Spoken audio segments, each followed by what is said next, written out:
जय जगन्नाथ भाई मैंने आशा करुच्ची आपण मैंने भलरे थे। जो मैंने होमगार्ड एप्लाय करते गोटे इम्पोर्टाट नोटिस आसी आपण मैंने देखिपे बहुत दिन अपेक्षा पर गृहरक्षी कार्यालय तरफ नोटिस आसी पत्र संख्या 554 डेट रही 6/12/2025।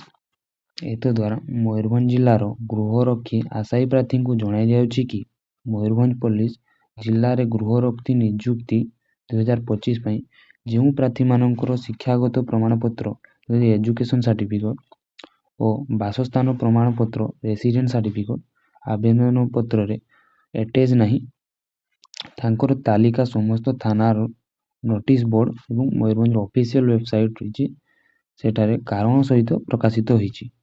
प्रार्थी माने याकु जांच करि परिबे एवं आसंता 12/12/2025 सुधा आपनकर आवश्यक कागज पत्र रेसिडेंट सर्टिफिकेट एवं एजुकेशन सर्टिफिकेट व्यक्तिगत भाव में गृहरक्षी कार्यालय और होमगार्ड ऑफिस रे दाखल करि परिबे।